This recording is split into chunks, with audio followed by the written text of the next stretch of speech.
After not seeing him for a month, Davis just thrust a divorce lawyer's business card at me without even asking, "Are you okay?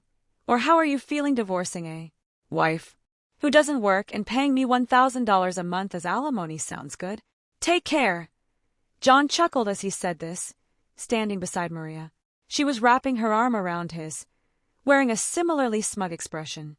"Fine, let's divorce then," I said, so casually that John seemed a bit surprised.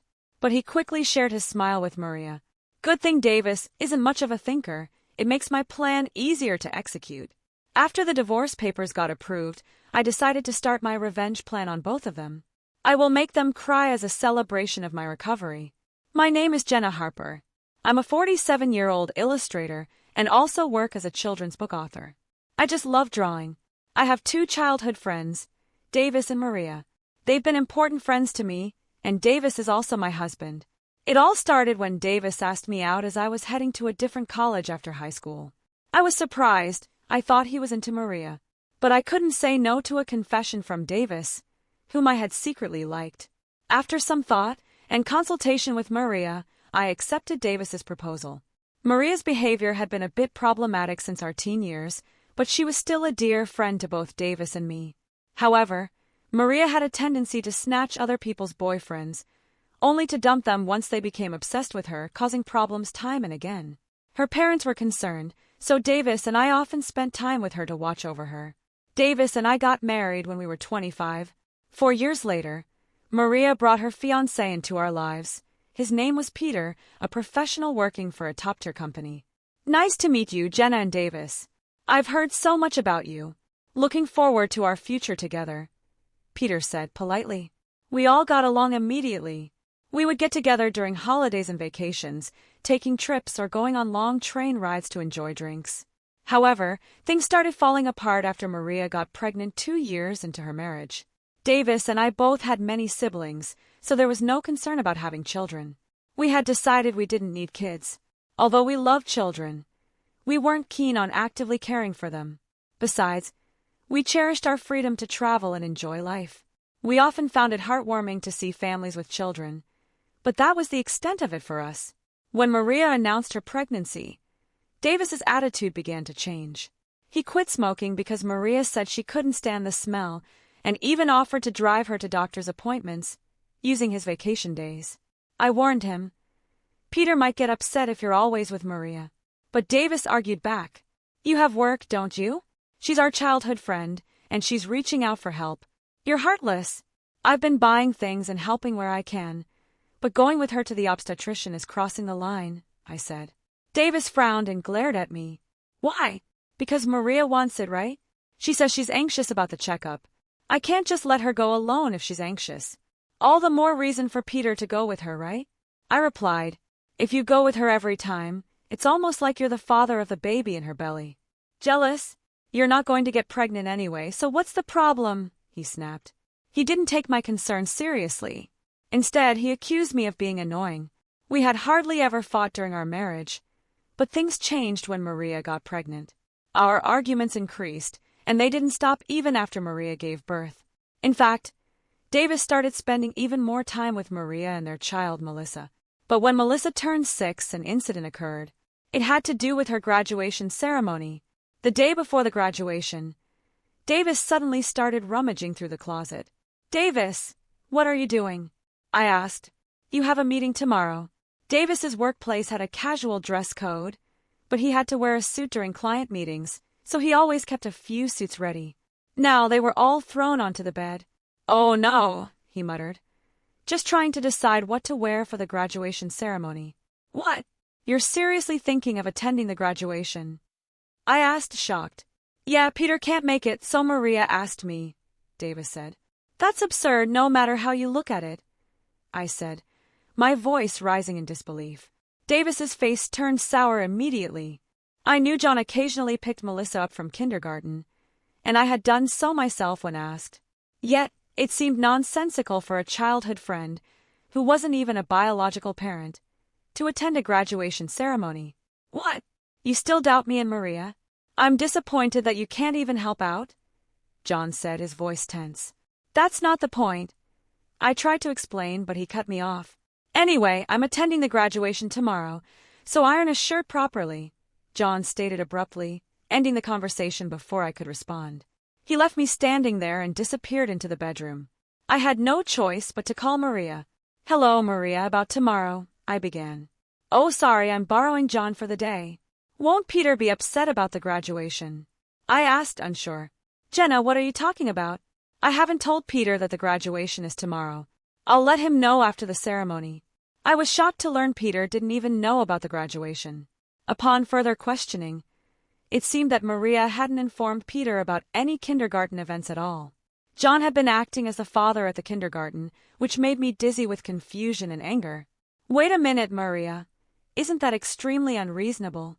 It's disrespectful to Peter, just because John's a childhood friend. What's wrong, Jenna? You're acting scary. Well, see you tomorrow. Maria hung up abruptly, leaving me trembling with anger. Still, in the end, I ironed a shirt, prepared a tie, and saw John off to Melissa's graduation ceremony the next morning. Since then, Maria and John started going out more frequently. What used to be once a month became once a week, and eventually 3 times a week. Even Peter seemed to have his suspicions. One day, while Maria and John were out, Peter visited my house late at night. I'm sorry for dropping by so late, but there's something that's been bothering me, Peter said, his voice quiet but serious. Is it about the 2 of them? I asked, already knowing the answer. Yes. I want you to look at this, Peter said, handing me his phone. It showed the GPS history from Maria's car, revealing that she had been staying at a hotel 3 times a week, all on days when she claimed to be with John. The realization hit us both at once. What do you want to do, Peter? I asked, my heart racing. I want revenge on the 2 of them, he replied, his voice steady. Me too, I said, barely able to contain my anger. I can't forgive them for betraying us. We started planning our revenge in secret. First, I focused on increasing my income, as staying at home and taking care of Emma had caused a significant decrease in my earnings. Peter switched to working from home, and whenever Maria and John went out, he would bring Melissa to my house, and we would take care of her together. Neither Maria nor John realized we knew about their relationship, and we quietly gathered solid evidence. Once we had enough proof and were ready to execute our plan, we discovered a shocking truth about Melissa. Peter and I struggled with the decision, torn between anger and compassion. In the end, we agreed we didn't want to hurt young Melissa, so we made the difficult choice. We would wait until she was an adult to take our revenge. And so we decided to endure for 10 long years. I was struck with a serious illness. I needed long-term hospitalization, and even at best, I wouldn't be discharged for at least 2 years. Although I could work from my hospital room, it was certain that I'd have to reduce my workload. After informing Peter about the situation, I consulted Davis. However, his reaction was no different from when we were making small talk. I'll visit you once in a while, Davis said nonchalantly. I felt that Davis no longer had any affection for me. He didn't even ask about my condition or the name of the disease.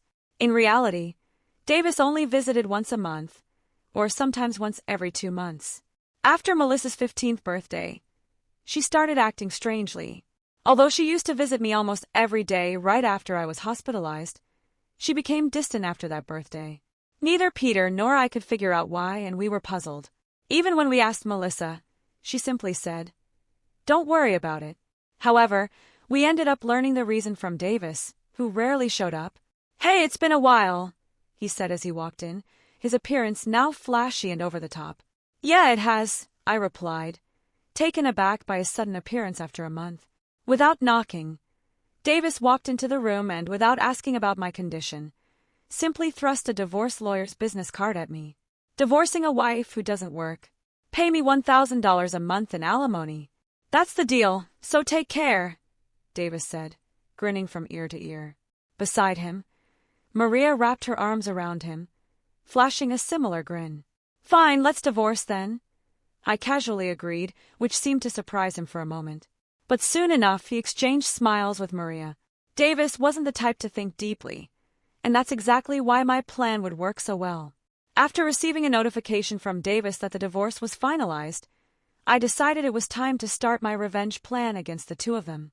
As a celebration of my recovery, I promptly began taking action. First, I contacted Peter to arrange a transfer to a new hospital. Then, I informed my lawyer that they would be mediating between me and Davis moving forward. Peter also began to act. He moved near my new hospital with Melissa, and he started visiting me frequently. Although Melissa still had a gloomy expression, I was happy that she came to see me every day. Most of my belongings were already in the hospital room, so I told Davis to dispose of the rest. I didn't want to bring anything that the two of them might have touched into my new life. Once the hospital transfer and Peter and Melissa's move settled down, I received a call from Davis. I had only left my seat for a few minutes, but my smartphone already showed 30 missed calls. I answered the phone, feeling exasperated. What? Hey, what the hell is going on? Davis's panicked voice came through, and I could hear the distressed voice of a real estate agent in the background. I also heard Maria yelling, which made me feel sick. What do you mean, what's going on? I replied coolly. It's obviously about the house. Why do we have to move out? Davis shouted, as if it wasn't his fault at all. I replied calmly. Obviously, because that's my house. Ha! Davis seemed to have completely forgotten. The truth was, the house we lived in was a place I rented as a workspace when I started freelancing. At the time, I didn't have enough income to maintain 2 houses, and Davis didn't have enough to live alone. So he ended up moving into my place. Despite this, John never paid the rent or utility bills for that room. Although he gave me some money for living expenses, it wasn't enough to maintain the place. Unfortunately, that room had already been canceled. It was too far from the hospital I transferred to, so I processed the cancellation the day after submitting the divorce papers. I didn't inform Davis because the real estate agent, who knew the situation, said they would contact him. Peter and Melissa suddenly disappeared, and our house was sold. What are we going to do about our new house? Davis asked, panic creeping into his voice. I don't know, maybe stay in a business hotel for now, I replied, turning on the speaker and starting my work. Don't screw with me, Davis yelled in frustration, but then he seemed to remember something and started speaking in a more soothing tone. Well, whatever, when will you transfer the money? We're running low on cash. What are you talking about? I asked, genuinely puzzled. Huh, don't mess around. I told you to pay $11,000, didn't I? Oh, I don't recall agreeing to that, I replied nonchalantly. My response was met with incoherent screaming from Davis on the other end of the line. Apparently, he thought he could get money from me and had been squandering it. Even if he had $11,000 left, how did he plan to get by for the rest of the month? Hey, don't just stay silent. Say something. There's really nothing to talk about, I retorted, leaving Davis momentarily dumbfounded. But soon enough, he started yelling again, growing increasingly annoyed. I addressed Davis in as cheerful a tone as I could muster. Anyway, we're basically strangers now, so please don't contact me anymore. You'll hear from my lawyer. Huh, lawyer? Hey, wait a minute. I hung up without listening to Davis's response. He tried calling back several times, but I ignored it, and eventually the call stopped. Angry that I wouldn't answer, Davis began ignoring calls from my lawyer as well. He certainly had a childish side, but I never imagined he'd be the kind of person who didn't mind causing trouble for others. I sighed deeply at Davis's selfishness. A few months later, after a temporary discharge from the hospital, I visited Davis's parents' house. In front of me were Davis and Maria, both looking small and trembling. Telling my parents is a low blow, Davis muttered under his breath. Oh, I just reported that we got divorced, I said, keeping my tone calm. Davis glared at me in response, but he shrank back under his father's stern gaze. Actually, I had a great relationship with my in-laws. Even when John wasn't around, I would visit and dine with them.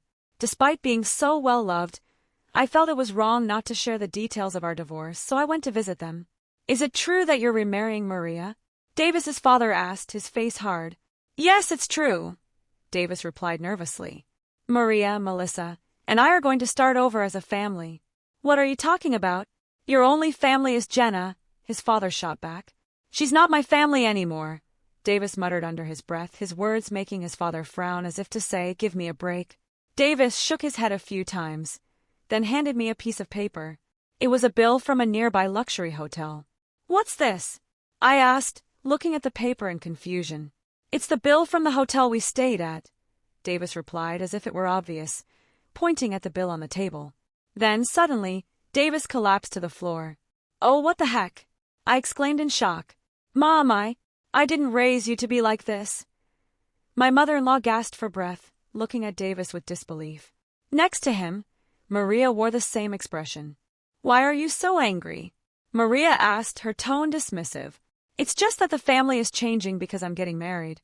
Plus, you'll have a grandchild. A blood-related one at that. Aren't you happy?" My mother-in-law, looking as if she couldn't believe what she was hearing, glanced at Maria and then turned her dazed eyes toward me. Both my in-laws understood that I didn't want children, yet they still treated me as their own daughter. Of course, they treated Maria, my childhood friend, with kindness too. But there was always a boundary between a daughter-in-law and a friend. I remembered Maria often complaining about that boundary, so I was certain my mother-in-law wouldn't be happy about this situation. And Maria should have known that too. "You do realize Melissa is your grandchild, right? So you should be happy, right?" Maria continued, completely oblivious. "I mean, she's a child I've known since she was little." "Oh, but half of her blood is from John, right?" Even after everything, Maria showed no sign of remorse. Her inability to grasp the problem gave me goosebumps. At that moment, someone who had been silent until now spoke up. "Enough already. It's disgusting." Melissa, who had been quietly playing with her smartphone in the corner of the room, finally spoke, not even bothering to look up at Maria. The room fell into a stunned silence. "My dad is the only one I consider my father, whether we're related by blood or not. He's the only one," Melissa said firmly. "But you know, Davis has always been the one attending your school events," Maria tried to argue. "I heard everything from Dad," Melissa interrupted coldly. "How he was always informed of the event dates after they were over. How, eventually, even the events themselves were kept from him. But Dad always said I was his daughter, so I am his daughter. And I will never be yours." Melissa glared at Maria as she said this, then calmly walked over and sat beside me. Her tone softened as she continued. "You know, when I found out about this, I thought you would hate me. But Dad said that wasn't the case, so I came here today." "Melissa, I love you so much," I said, feeling my heart swell. "You were so kind to visit me every day while I was in the hospital. I was really happy." Jenna, Melissa, perhaps relieved of her anxiety, teared up and hugged me tightly. It might indeed be true that Melissa was a child born from an affair between John and Maria, yet she was a child I had taken care of for 15 years. There was no way I didn't have affection for her. "Speaking of which, Maria," I said, turning to her, "weren't you curious why I wasn't surprised when I found out Melissa is Davis's daughter?" Maria looked startled. Before she could respond, someone new entered the room. "We knew from the start. 10 years ago, actually," Peter suddenly said as he walked in. "It was understandable that he would show up, especially since Maria had recently and unilaterally demanded a divorce, citing irreconcilable differences." "I was shocked when you mentioned divorce," Peter continued. "Oh, and unfortunately for you, you're not divorced yet. The divorce papers are still here. Didn't you notice?" Peter held up the untouched divorce papers, which caught Maria off guard. "What?" she muttered, confused. "I figured it wasn't in your nature or Davis's to confirm things," Peter added with a wry smile. "But I have to admit I'm stunned. Maria, you haven't even noticed the 100-day waiting period for women to remarry has long passed, and still nothing. So legally you're still my wife and Melissa is still my daughter." Maria's face turned pale, and she struggled to find words. "Well, there won't be a wife for much longer," Peter said coldly. "But Melissa? She's staying with me." "Wait! What do you mean?" Maria snapped, her voice rising in panic. "A 15-year-old can't choose their parent." "That's not true," Melissa interjected, her voice calm but resolute.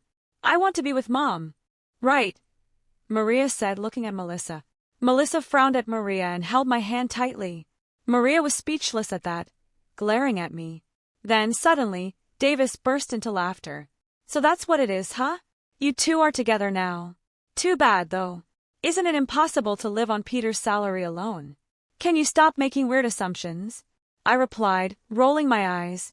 "Also, it seems Peter earns double what you think. Maria knows about it."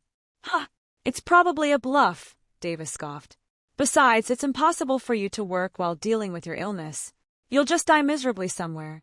This time, I couldn't help but laugh at Davis's huge misunderstanding. Seeing me laugh, Davis got more frustrated. You didn't know about my income, did you? I asked. Huh, it's probably just a bit more than a part-time job, he replied smugly. No, it's not. My annual income is $500,000. Davis's eyes and mouth opened wide in shock. Maria was equally stunned. In fact, over the past 10 years, I had become a popular children's book author, and my income had skyrocketed from essays, interviews, and more. Moreover, a film adaptation of my work was planned soon, so my earnings were only increasing. Liar! Davis spat. Oh, do you want to see? I said, pulling out my phone and showing Maria my bank account screen. It clearly displayed a large amount of money being deposited every month. Maria was at a loss for words when she saw it. Jenna, let's make up, Davis stammered, blinded by the money. What are you saying? Maria snapped, furious at Davis's words. I watched them blankly before opening my mouth. Well, if you want to get married, feel free. Oh, and I'll definitely take compensation for the damages. Jenna, wait! Davis called after me. Ignoring his words, I took Melissa's hand, said goodbye to my in-laws, and left their house. John, who originally worked at my father-in-law's company, had been lying about going out for sales and was eventually fired. My father-in-law planned to put him on a friend's fishing boat to work him to the bone. Working on a fishing boat was tough for John, who loved the indoors, and he contacted me several times, but each time, I notified my father-in-law. Eventually, the call stopped. Maria lost custody of Melissa to Peter and got divorced. She didn't seem interested in Davis, who could no longer afford luxuries, and didn't chase after him. Disowned by her family, she now lived alone in a rundown apartment. Having never worked since getting married, and always making others do things for her, she struggled to do anything on her own. With hardly any job opportunities available to her, Maria worked multiple part-time jobs just to make ends meet, paying for her living expenses and child support. Meanwhile, Melissa, after entering high school, worked hard every day with the dream of studying abroad and attending a prestigious university overseas. Being naturally diligent, her goal was to translate my picture books and share them with children all over the world, which made me incredibly happy. As for me, my picture books continue to sell well, and I receive more and more offers for animated adaptations and merchandise deals. My illness is also progressing well, and although I am still hospitalized, my doctor recently told me that I might be able to leave the hospital next year. And one more thing, Peter and Melissa visit me every day. Recently, Peter even confessed to me with remarriage in mind. I haven't given my answer yet, but I can't help the feelings I have for him. He said he wants us to live together when I leave the hospital. While thinking about what my answer will be, I work on my picture books every day, weaving stories and hoping for a happy future for us all.